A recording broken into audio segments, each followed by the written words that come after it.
আজকে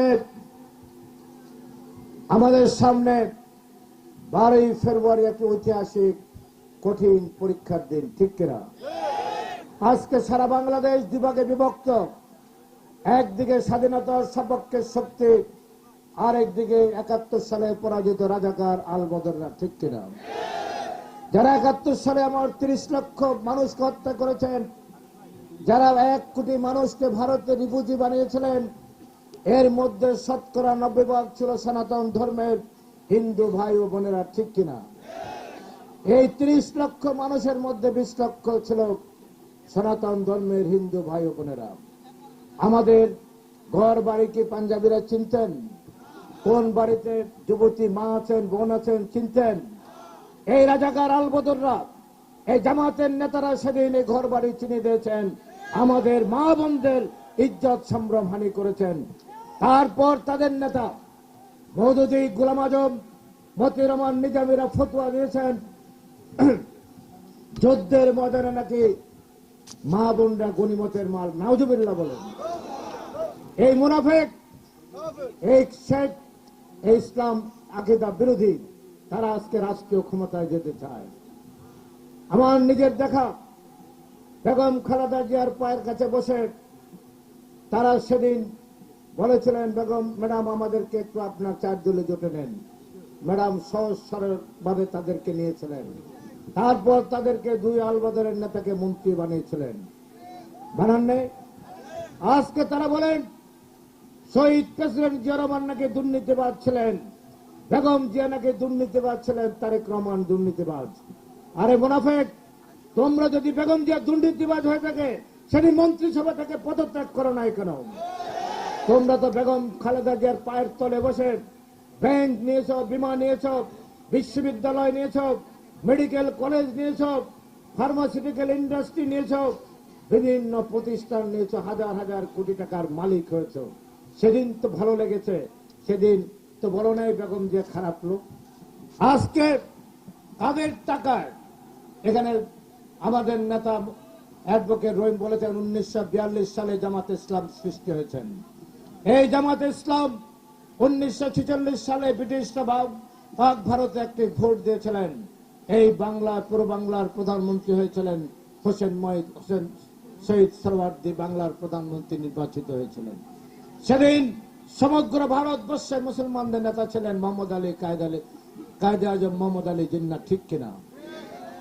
এই মওদুদিরা সেদিন ফতোয়া দিয়েছেন কায়েদে আজম মোহাম্মদ আলী জিন্না নাস্তিক, সে মুসলমানদের নেতা হতে পারে না। হোসেন শহীদ সোহরাওয়ার্দী মদ্যপ, চরিত্রহীন, লম্পট, মুসলমানদের নেতা হতে পারে না। আমাদের জাতীয় কবি নজরুল ইসলাম নাকি নাস্তিক। এই ফতোয়া দেয় নাই? দিয়েছে।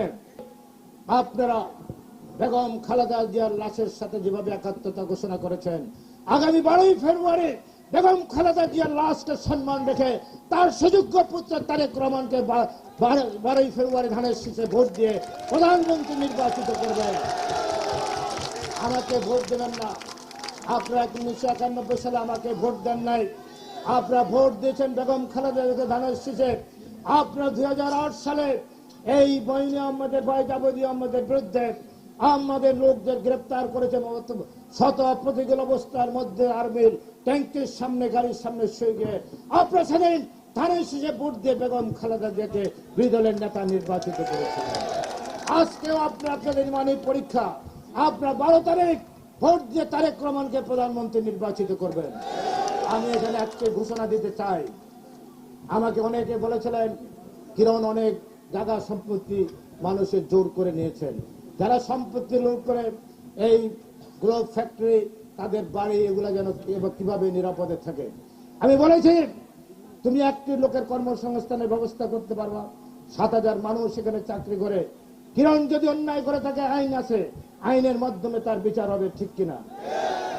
এখানেও আমি আজকে বলতে চাই, বিগত 17 বছর অনেক কিশোর গ্যাংয়ের সৃষ্টি হয়েছে, অনেক চাঁদাবাজের সৃষ্টি হয়েছে, অনেক মাদক ব্যবসায়ীর সৃষ্টি হয়েছে, অনেক ইয়াবা ব্যবসায়ীর সৃষ্টি হয়েছে, অনেক গাঁজা ব্যবসায়ীর সৃষ্টি হয়েছে, অনেক মদ ব্যবসায়ীর সৃষ্টি হয়েছে। আমরা যদি 12 তারিখ ক্ষমতা আসি ইনশাল্লাহ, সর্বপ্রথম আমার দলের যদি কেউ চাঁদাবাজ থাকে, দখলবাজ থাকে, তাকে আমি প্রথম গ্রেফতার করে জেল খানায় বেগমগঞ্জে চবনি পৌরসভায় কোনো চাঁদাবাজ কোনো দখলদারিত্বের কোনো চিহ্ন আমরা রাখবো না ইনশাল্লাহ। আপনি আমার সাথে একমত আছেন? তাহলে হাত তুলে দেখান। যারা এর সাথে জড়িত চাঁদাবাজরা, মাদক ব্যবসায়ীরা, মাদক ডিলাররা, আপনারা 12 তারিখের পরে যদি তারেক রহমান ক্ষমতা আসে, আপনারা নিজেরাই এই বেগমগঞ্জ ছেড়ে চলে যাবেন। না হলে আপনাদের অবস্থান হবে মাইল দিয়ে একটা কারাগার আছে না, সেই কারাগার এর বাইরে। আমি আমার বক্তব্য আর বেশি দীর্ঘায়িত করব না। পরিশেষে আমাদের লোকজনকে আপনারা অনেকে বলেছিলেন বেগম জিয়া 2001 সালে সে ক্লিন হাউস করেছেন, আমাদের 200 নেতা কর্মী মারা গেছে। আগে তারেক রহমান বলেছেন আমি একটি নিরাপদ বাংলাদেশ গড়ে তুলতে চাই, একটি নিরাপদ জনপদ, কোন সন্ত্রাসীর অবস্থান বাংলাদেশে হবে না। 2001 সালে ক্লিন হাউস যেটা হয়েছে, এর চেয়ে আরো 5 গুণ বড় ক্লিন হাউস বাংলাদেশে হবে।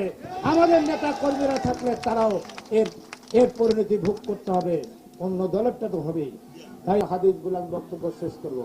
রাসূলুল্লাহ সাল্লাল্লাহু আলাইহি ওয়াসাল্লাম একদিন মিম্বরে উঠে অজরে কাঁদছেন, সাহাবারা কাঁদছেন। ওনার কান্নার পরে সাহাবারা জিজ্ঞাসা করলেন, ইয়া রাসূলুল্লাহ আপনি কেন ক্রন্দন করছিলেন?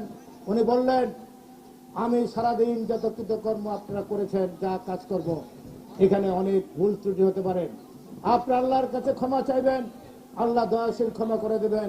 প্রতিদিন আল্লাহর কাছে ক্ষমা চাইবেন, এটা একটা জিনিস।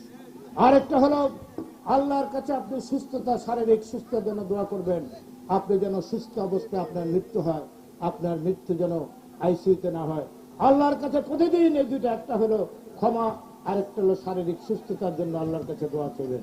এই কথা বলে আবারও বলছি, ধানের শীষে ভোট দিয়ে এই দেশকে রক্ষা করবেন, এই জাতিকে রক্ষা করবেন। আল্লাহ হাফেজ। বাংলাদেশ জিন্দাবাদ। শহীদ জিয়া অমর হোক। আমাদের প্রিয় নেত্রী বেগম খালেদা জিয়া জিন্দাবাদ। খালেদা জিয়া অমর হোক। তারেক রহমান জিন্দাবাদ। ধানের শীষ জিন্দাবাদ। ধানের শীষ জিন্দাবাদ। ধানের শীষ জিন্দাবাদ। এবং এই বেগমগঞ্জবাসী, চৌমনি পৌরসভাবাসী জিন্দাবাদ। প্রিয় বঙ্গবন্ধুবাসী, প্রিয়